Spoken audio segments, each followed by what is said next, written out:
نحمدہ ونصلی علی رسولہ الکریم اما بعد اعوذ باللہ من الشیطان الرجیم من حمزہ ونفخہ ونفثہ۔ صبح اور شام کے اذکار جو رسول اللہ صلی اللہ علیہ وسلم خود بھی کرتے تھے اور آپ علیہ الصلاۃ والسلام نے اپنی امت کو بھی سکھائے، ان اذکار کی ہمیں چاہیے کہ ہم نماز کے بعد خود بھی کریں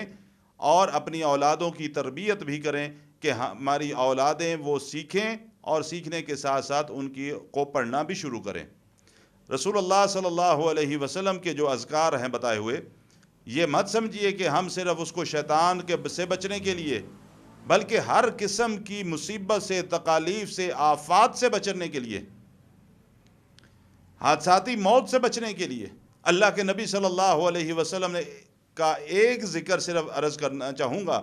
باقی اذکار مختلف کتابوں کے اندر موجود ہیں، اور انشاءاللہ ہماری جو یہ دارالعلاج کی جو پوسٹ ہے اس کے اوپر بھی آپ کو چند دنوں کے بعد آپ کو ملیں گے انشاءاللہ۔ اللہ کے نبی صلی اللہ علیہ وسلم فرماتے ہیں، جو شخص فجر کی نماز کے بعد بسم اللہ الذی لا یضر مع اسمہ شیء فی الارض ولا فی السماء وہو السمیع العلیم، یہ دعا فجر کی نماز کے بعد پڑھ لیتا ہے۔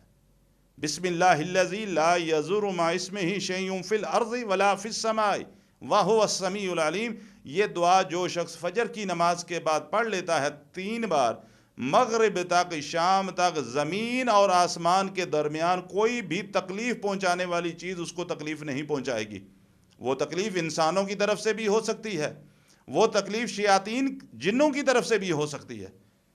اور پھر آپ علیہ الصلاۃ والسلام نے فرمایا، جو مغرب کے بعد اس کو 3 دفعہ پڑھ لیتا ہے، اگلے دن فجر تک زمین اور آسمان کے درمیان کوئی نقصان پہنچانے والی چیز اس کو نقصان نہیں پہنچا سکتی۔ ہم ان دعاؤں کا اہتمام کریں، ان دعاؤں کو پڑھنے کی کوشش کریں۔ اللہ کے نبی علیہ الصلاۃ والسلام فرماتے ہیں، جب کسی وادی میں جاؤ، کسی جنگل بیابان وادی میں جاؤ، اور وہاں تم نے پہنچنے کے بعد 3 دفعہ یہ کلمات پڑھ لو، اعوذ بکلمات اللہ التامات من شر ما خلق، اعوذ بکلمات اللہ التامات من شر ما خلق، اعوذ بکلمات اللہ التامات من شر ما خلق۔ اللہ کے نبی فرماتے ہیں صلی اللہ علیہ وسلم، جو بندہ 3 بار یہ کلمات پڑھ لیتا ہے، جب تک وہاں موجود رہتا ہے اس وقت تک کوئی اس علاقے کی مضر چیز اس کو نقصان نہیں پہنچا سکتی۔ یہ وہ طریقے ہیں جو ہر قسم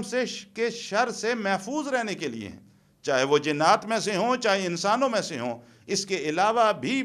اللہ کے رسول صلی اللہ علیہ وسلم کی سکھائی ہوئی کئی دعائیں، کئی اذکار ہیں جن کو ہمیں چاہیے کہ ہم ان کو معمول بنائیں۔ اللہ تعالی ہمیں ان دعاؤں کو سیکھنے اور پھر ان کو پڑھنے کی توفیق عطا فرمائے۔